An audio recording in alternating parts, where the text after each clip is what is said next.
Guys, what is up? Welcome to another episode of Maximilian. No, this is a Scent Safari episode, and the house we're going to look at today is Olivier Durbano. Now, this is a house that I don't think gets a lot of coverage in the fragrance community. His scents looked really interesting to me, and I knew I wanted to do a Scent Safari episode with his fragrances, so I reached out to the house. Olivier personally got back to me really graciously from Paris, sent me samples of his entire line, and a really nice note. He seems like a really kind, genuine man, so I want to thank him personally. And the way this works, I'm sure you guys know, is I pick usually four fragrances from a house that I don't own any fragrances from, and smell them on camera for the first time with you guys. What I do is about an hour before the video, 2 hours, I spray them on my arms, different pulse points, so I can get a little bit of a feel for their performance, and then as the video starts, I refresh them. So I have a pretty nice impression of the fragrances. So before we talk about the four fragrances from Durbano, a little bit of background. Olivier Durbano was trained to be an architect, actually became a jewelry designer, and he realized that he was really fascinated by gems and precious stones. He wisely made the connection that both fragrance and stone sit on skin, and both make the wearer feel a certain way, and that also influences how others perceive those people. So really cool connection, and something I never thought about, but definitely makes sense. Same way sort of clothing and fragrance goes together, so does jewelry and fragrance. And so he decided to make these fragrances almost as poetic odes to the stones that inspired them.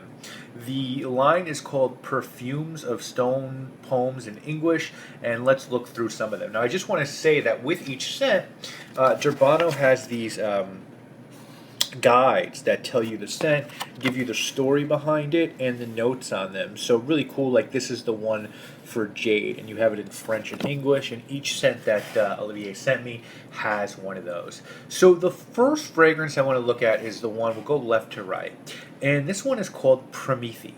It was released last year. It comes in a 100 milliliter bottle. All of these guys, just so you know, are going to come in 100 milliliter bottles, and they all run $205. Now, if you're interested in these fragrances, the place that I know that definitely has these online is Lucky Scent. I don't think a New York retailer has these in stock. Prometheus, the notes on it are fennel, pink pepper, nutmeg, myrtle, labdanum, cistus narcissus, Caucasian lily, lavender, fenugreek, Russian sage, storax, cedar, vetiver, myrrh, labdanum, ambergris, and musk. And guys, I have to tell you, this is a gorgeous fragrance. It's kind of hard to describe, but it's really sweet and herbal, almost vegetal, I would say, in its sweetness. It has like a earthy, swampy sweetness to it. I know that doesn't make sense. I think that comes from the fenugreek, which is an herb, I believe. It's definitely got a little bit of resin to it as well, but I would say it's more green, earthy, sweet, but not earthy in like a galbanum way, sort of in a more there's some vetivers that when they're very sweet, they have this rooty sweetness to them, and I definitely get that from Prometheus. This is the first one I smelled from Durbano, and this is going on my to buy list. I get almost a licoricey feel from it too.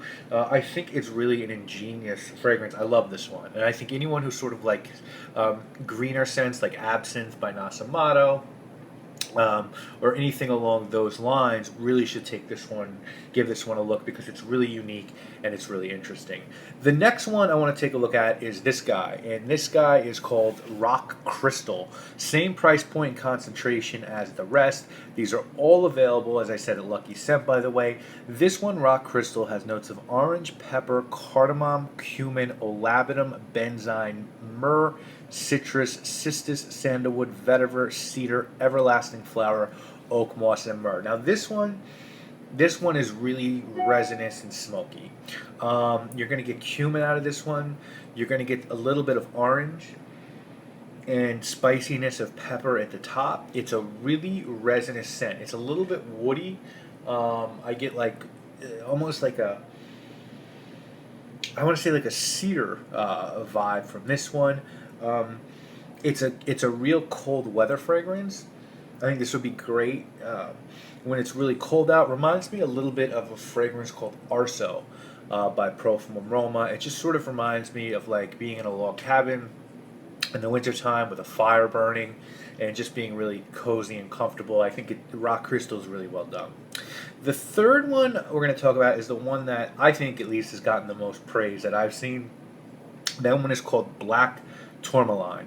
Now, same price as the others. The notes on this one are cardamom, coriander, cumin, frankincense, pepper, smoked wood, oud leather, precious woods, musk, amber moss, and patchouli.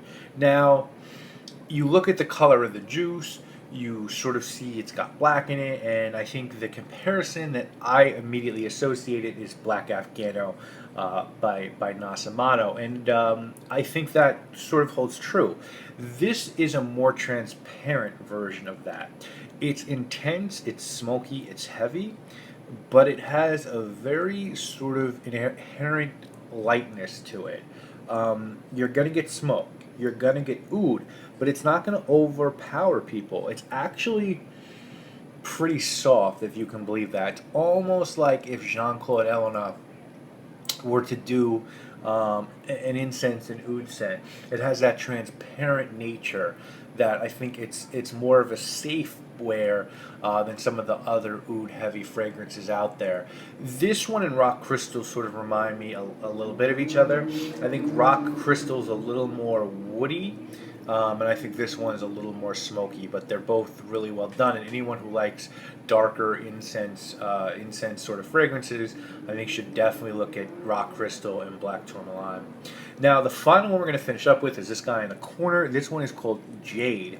Again, same price point. Notes on Jade, really interesting notes. Green tea, star anise, mint, cardamom, iris, jasmine, Chinese cinnamon, amber, patchouli, vetiver, moss, musk, immortelle, and mate. Now, this one, another one. This one's beautiful. It has a freshness to it that I really enjoy. What this one reminds me of personally is like a cup of green mint tea in front of you with like some mint leaves in it. It's really good for spring and summer. I find it hard to find a nice lighter tea scent. Au Vert by Bulgari, which I believe Jean-Claude Elena did, is one of those. I really like a Gucci Pomme 2. Which is a black tea fragrance, but very light. You know, Tea for Two by the Artisan is a little thick and sort of sweet for warmer weather.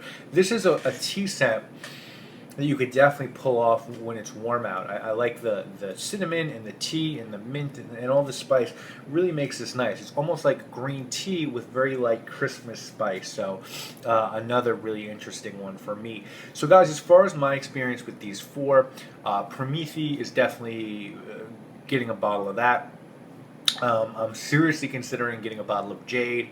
And the other two, you know, I sort of am well stocked in my darker fragrances right now, but I'm telling you guys, if you're looking for darker incense fragrances and you're looking for gems that are hidden and not many people in the community are talking about, definitely look for these two. And I would really recommend giving this this line a look because it's really unique. You know, sometimes there's these, I want to say, gimmicks to niche fragrances that just don't make a lot of sense, but it sounds cool to consumers. And it's easy to look at this and sort of think, oh, that maybe is the same way. It's really not. These are really quality fragrances, and I think what most impresses me about the Durbano house is just how different these fragrances are, but that quality is there. I think great perfume houses can make a wide array of scents, but you know it's one of their fragrances when you smell it, because there's a certain sort of quality and air to those. Chanel, you get a lot of that out of Chanel, you get a lot of that out of the indie line Imaginary Authors.